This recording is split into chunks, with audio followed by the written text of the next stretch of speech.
Hi guys! Super excited ka for today's video because as you can see in the title, I finally got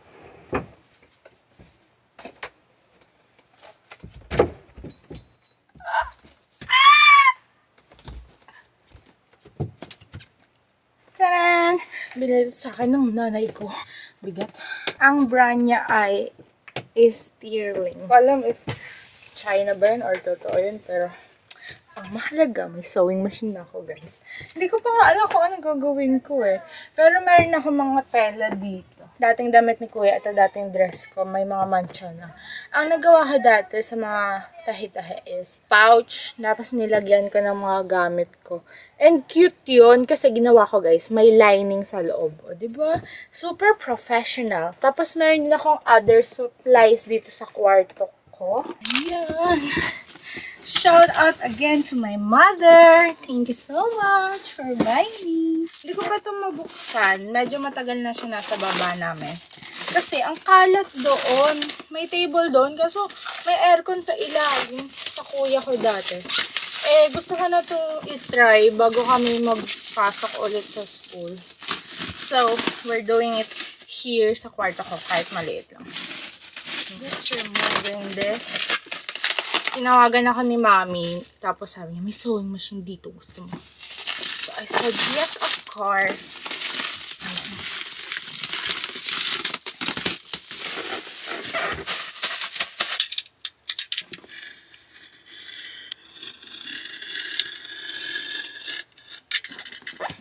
Hindi siya nabuksan. Yan.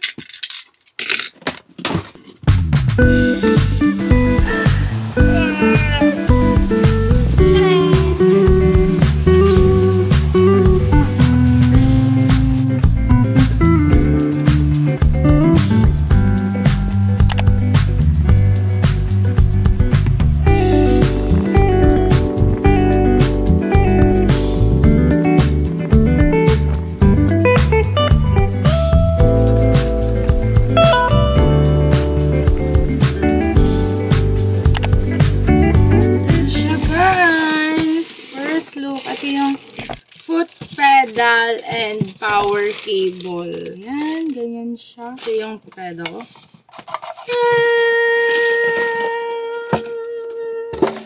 This is the machine. Teka, tanggalin natin sa plastic. Guys! Oh my God! Looks so pretty! And ang daming stitches na kaya. Oh my God. Ito yung type ng stitches. It also has a handle.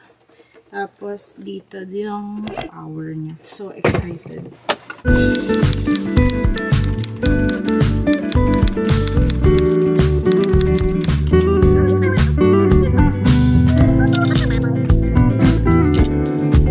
Lagayan ng bobbins sa loob.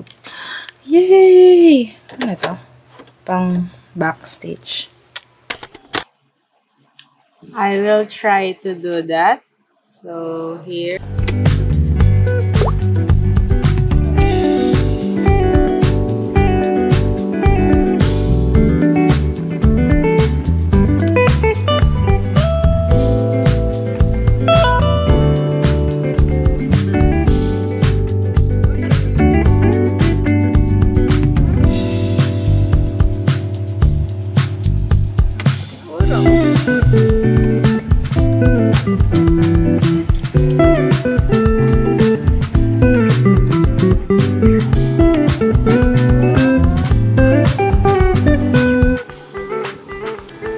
Naka-on na, nakasaksak.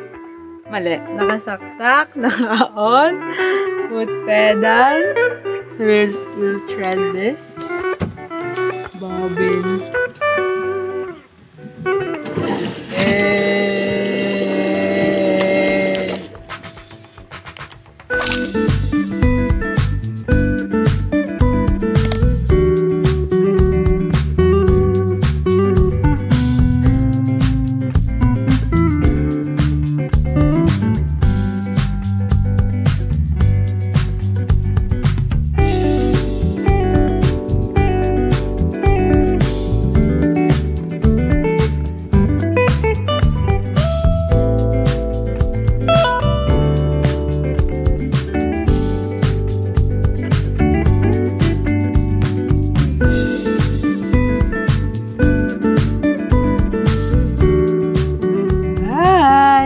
able to do this. My first ever stitch. Ginamit ko yung C, which is zigzag stitch. Hindi pa to permanent kasi hindi ko siya na reverse stitch, which is kailangan gawin bago simulan and after magtahe kasi wala na ako nung adapter.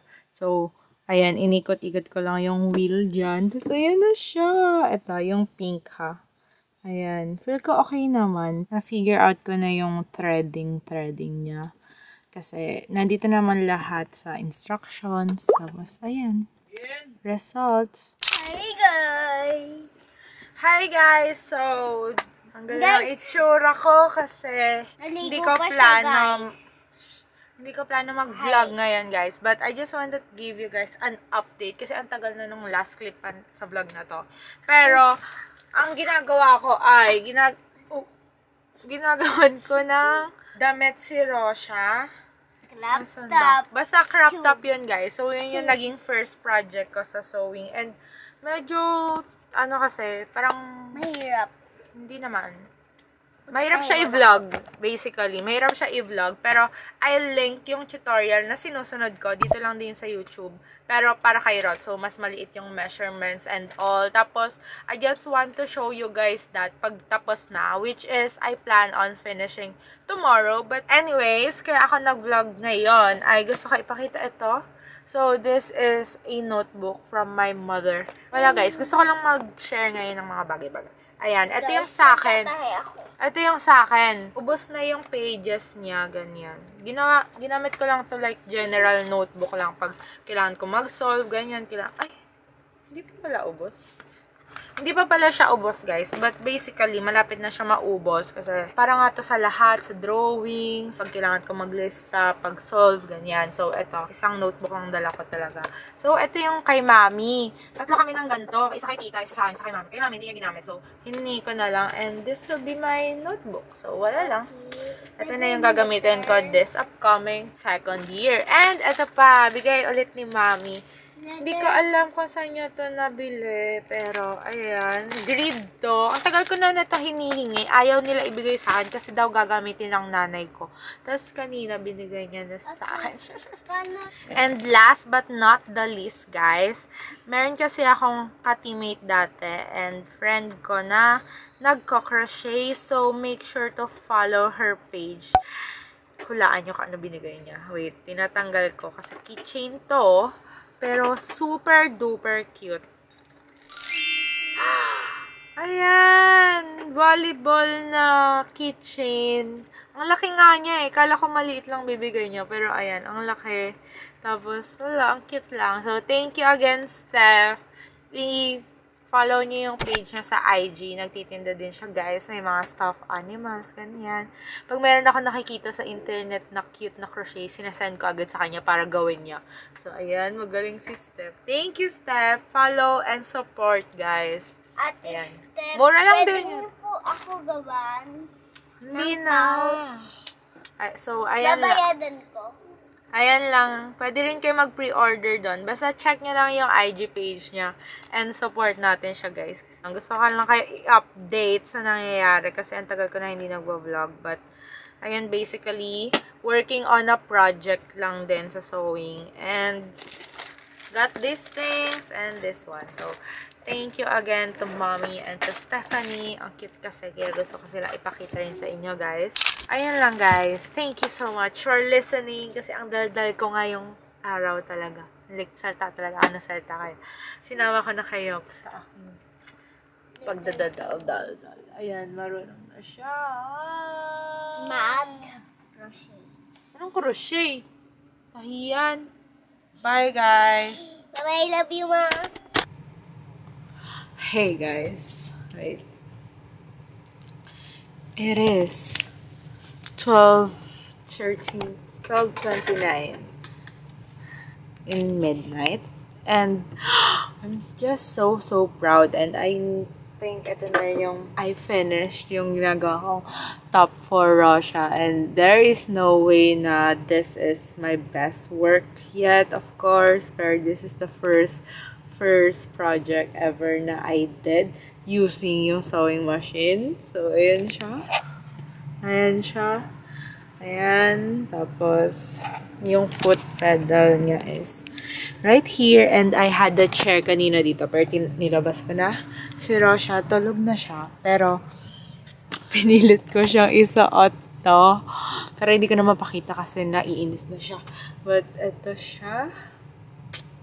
One thing though is, hindi ko pa to na-plancha. So, hindi pa ganun ka-crisp yung folds niya, ganyan.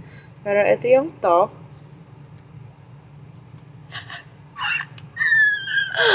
Oh my God, I'm so proud of myself. And actually, hindi pa tatapos. Baka meron pa akong tanggalin na tahi bukas, tas ayusin. And I still have to cut yung mga extra fabric sa loob. This was made using 2 na malaki, tapos 2 na straps na naka-fold.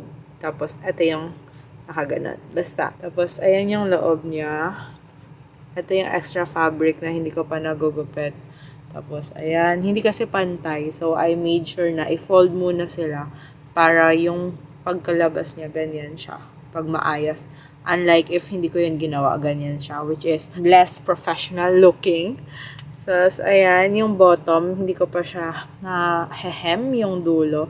And I don't know if iwan ko pa siya ng raw hem lang. Kasi medyo maikli na siya. Kaka-tupi-tupi ko.